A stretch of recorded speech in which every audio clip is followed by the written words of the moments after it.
Bueno, arrancamos esta Historia como Arma, que es la Historia como Arma 17, sobre historia y anarquismo, donde, bueno, en este caso vamos a tener dos ponentes porque ya comentaba justo Joan, dio positivo a COVID y no va a poder estar con nosotros. Entonces, ni más ni menos, arranca Brendan, tal cual se lo había anunciado. Entonces, Brendan von Grison es doctor en Historia por la Universidad de Barcelona.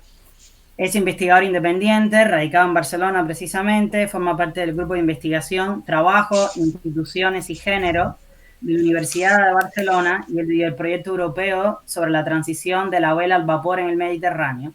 Su principal enfoque académico es la historia del trabajo, especialmente la transición del sistema gremial a la configuración capitalista, tanto en el trabajo portuario como en la formación de organizaciones obreras a finales del antiguo régimen. Su título de ponencia es Una historia del anarquismo en los Estados Unidos. Brenda, todo tuyo. Pues muchísimas gracias, Adrián, y por la invitación. La verdad que fue una sorpresa que David me dio hace un mes. Si podría presentar algo sobre el anarquismo en Estados Unidos, cosa que nunca he estudiado, pero que ha pasado así por el estante en sus momentos, algunos que otros. Entonces es un grato placer y empecé. ¿Se puede ver ya la presentación?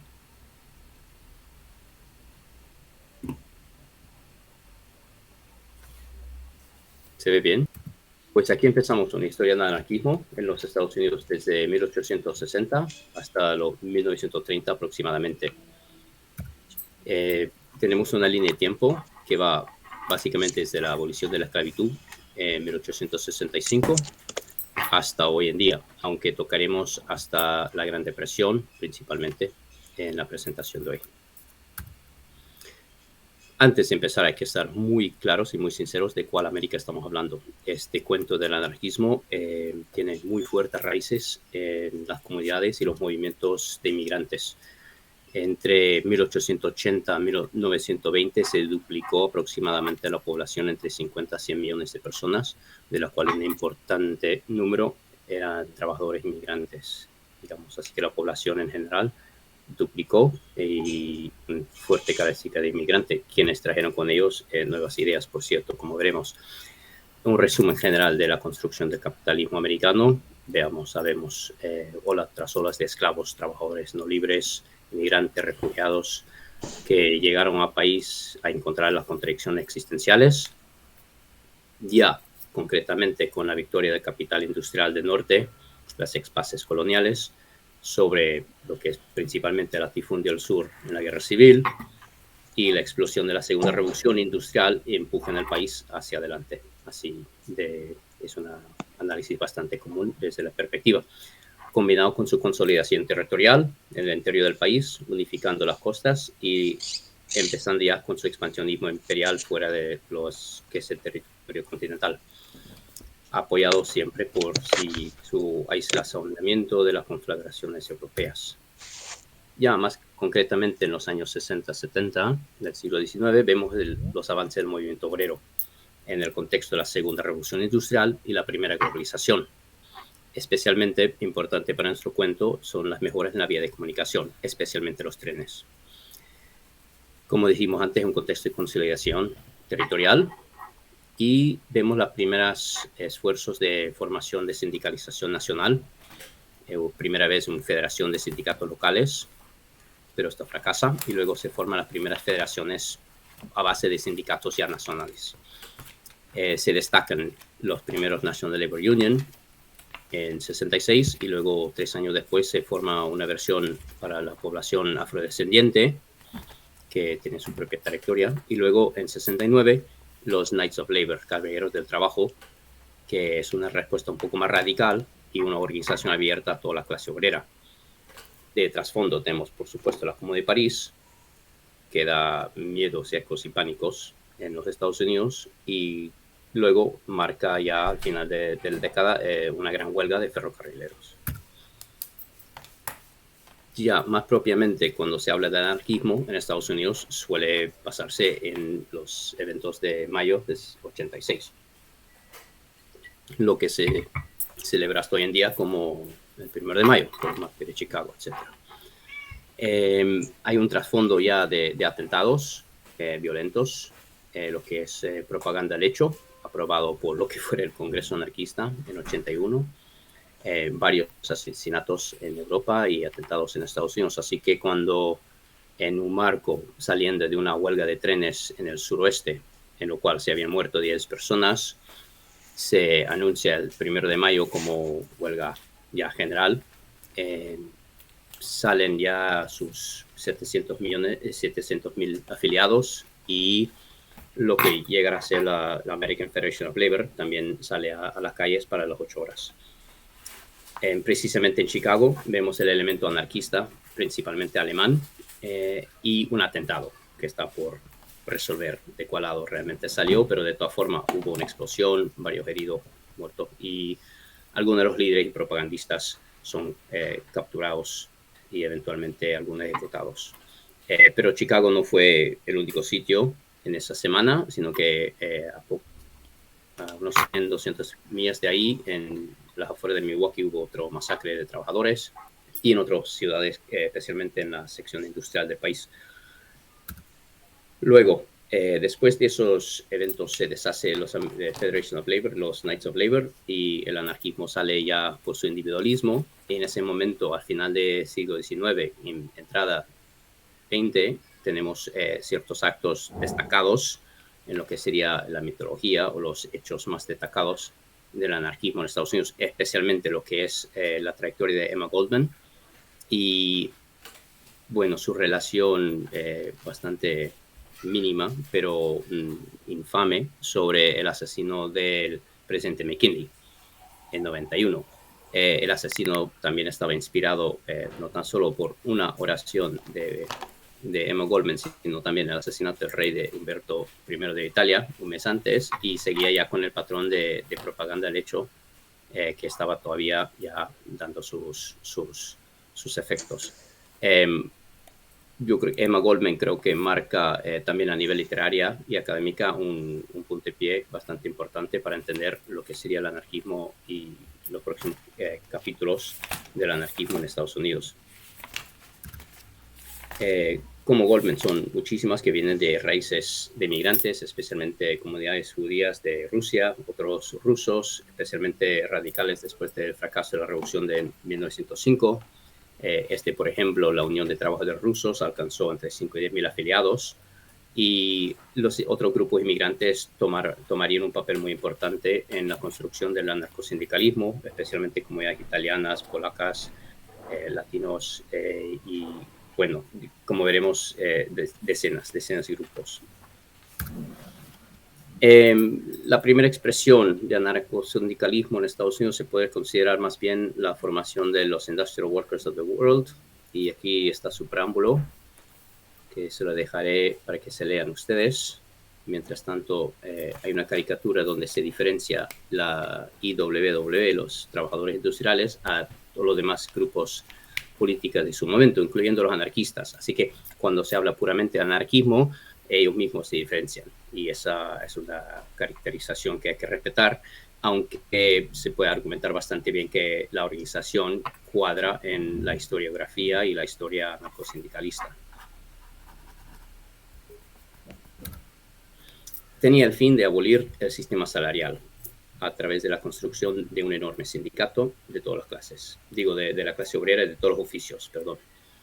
Básicamente socialista, como otras trayectorias anarquistas, y luego se define en los primeros años mucho más concretamente como anarcosindicalistas. Después de debates internos salieron diferentes elementos, tanto en 1906 y 1907. Destacan ciertos personajes que en el mundo obrero estadounidense e internacional eran bastante importantes en su momento, como Eugene Debs, que era candidato a la presidencia y encarcelado por sedición en 1916, si no me equivoco. Daniel de León, otro socialista, y Big Bill Haywood, que sería uno de los personajes principales de la IWW. Y además el irlandés James Connolly, que sería fusilado después del levantamiento de la Pascua de 1906. Y bueno, como se puede ver o se puede percibir, se formó como una alternativa revolucionaria frente al derechismo, nacionalismo, elitismo de oficio de la AFL. Y se destaca, tanto en su momento como hoy en día, como su memoria histórica, se puede decir, la participación y liderazgo de los excluidos, inmigrantes, mujeres, afrodescendientes, los no cualificados y además de trabajadores agrícolas y inmigrantes. Y no querían menos que todo el mundo.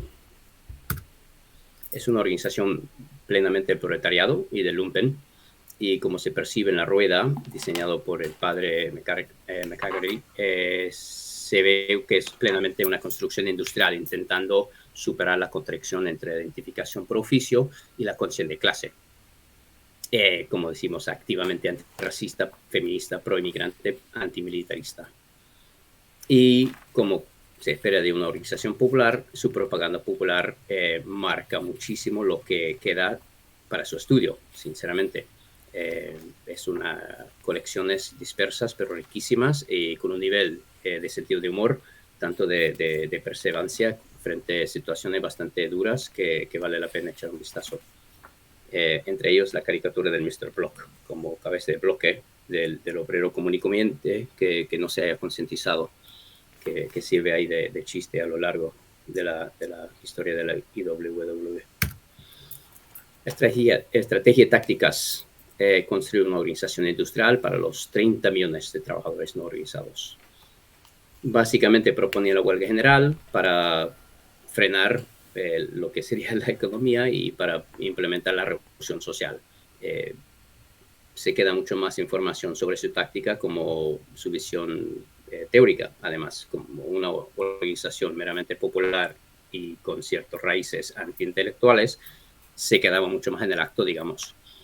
Las tácticas se ve hoy en día todavía entre columnas volantes, los mítines. Lo que sorprende es que llevaban a cabo las asambleas en una docena de idiomas, huelgas a lo largo del país, y luego lo que les agarra cierto renombre es su posicionamiento frente y a favor del sabotaje, que algunos definían como la reducción consciente de la eficiencia. Pero entre todas sus tácticas se subraya la acción directa y la violencia muy limitada. Sinceramente, dentro de la organización nunca se formó milicia ni destacamentos militares más allá de algunos eventos de defensa de las oficinas, como veremos. Y más que nada, miles y miles de calcomanías, los agitadores silenciosos. Hay una marcada geografía que de la organización como de la economía americana en este momento. El este, economía industrial, con grandes fábricas, se destacan los de textiles por sus cruentes huelgas y, por supuesto, la participación de policías, milicias, rompehuelgas, pistoleros y los medios, ¿no? Como siempre, eso a nivel nacional, pero se destaca en el este, tanto el oeste, la violencia utilizada por los dueños. En el oeste es una economía extractiva y esto crea una situación donde los trabajadores no se encuentran en los centros urbanos principalmente, sino que viven cerca de o en los sitios de trabajo. Es una situación mucho más conflictiva, en lo cual la vida y la muerte son un poco más fáciles de encontrar, evidentemente, porque hubo mucha más violencia en el oeste. Lo que en la historiografía se destaca sería la captura y ejecución de Joe Hill, que era un cantautor, y los masacres de Everett, fuera de Seattle, Centralia, también en el estado de Washington, y las luchas de la libertad de expresión y las grandes huelgas. Además de su geografía y su cuestión con la inmigración, la cuestión de la mujer, la liberación de la mujer más bien, fue un tema bastante apoyada y agresivamente avanzada por la organización. En sus propias palabras, una de las principales organizadoras femeninas destacadas, Elizabeth Gordon Flynn, pone en relieve la crítica y luego la realidad de la organización. De fondo vemos algunas de las niñas que salían en huelga en 1913 durante las grandes olas de huelgas de los textiles y curiosamente tenía una vida una expectativa de vida de 26 años en esas fábricas en ese momento. Y es un movimiento que se destaca y se recuerda en el término de pan y rosas, porque fue la lema que quería que se pueda morir tanto de pan como la falta de amor, y que querían tanto pan como rosas. Luego, con la explosión de la Primera Guerra Mundial, la situación obviamente se complica aún más. La organización es acusada de ser de apoyo al enemigo, primero los alemanes, luego veremos con los rusos, y las leyes antitrust intentan garantizar el derecho de sindicalizarse, pero no se efectúan. La represión por parte de los dueños y las milicias de ciudadanos, digamos, sigue y aumenta en ese periodo.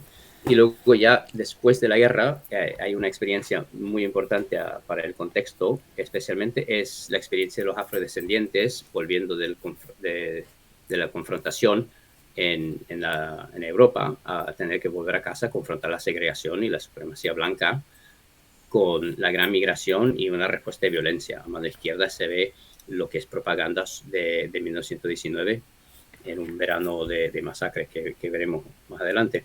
También de fondo hay que tomar en cuenta la Revolución Mexicana, por supuesto, entre 1910 y 20, y en la historia anarquista hay una nota a pie para los que están interesados, porque los hermanos Flores Magón del Partido Liberal de México, de tendencia anarquista, tenían oficinas en Los Ángeles y hay ciertas conexiones transfronterizas.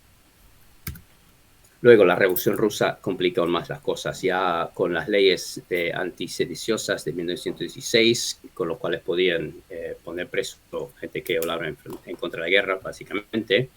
La Revolución Rusa en 1917, bueno, ya se puede imaginar, un terror potente.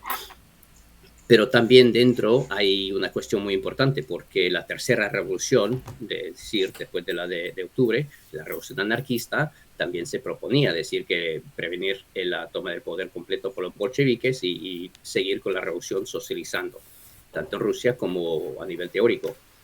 Eso causa una crisis dentro de la organización y luego veremos la repercusión, pero tanto la propaganda del hecho en Estados Unidos se desata entre 18 y 19, y hay una importante campaña de bombas por correo, básicamente por anarquistas, en 19, que incluye la casa del procurador general del país. Y eso obviamente crea una situación de repercusión inmediata y se desata las redadas Palmer. Se saquean toda la oficina de la organización y más de 100 líderes de la IWW son deportados, y entre unos 500 especialmente inmigrantes radicales de la comunidad italiana y judía. Se destaca también la formación del Partido Comunista en 19. Luego, 20, hay un pánico sobre una posible revolución en mayo del 20, que J. Edgar Hoover del FBI se destaca su papel en eso, que crea un pánico que realmente no sucede absolutamente nada al final, pero habla del grado de pánico que tenía en ese momento, además de la represión racista que estaba ya llegando a niveles muy serios ya después de la Primera Guerra Mundial, el primer año de los años 20. Y claro, la consolidación de los bolcheviques sigue con el argumento dentro de la organización y su posición frente a los comunistas. Que eso realmente llega a definir el siguiente década, que son los 20, que a pesar de la represión de los 19, iban en alza, en ascenso, por lo menos por número de membresía, pero se nota ya una migración ideológica hacia el comunismo, y de los líderes y de los militantes. Luego llega en 24 una cuestión interna sobre la centralización de la organización, crea una división, varios otros líderes que habían quedado aún se fueron y produce un éxodo masivo.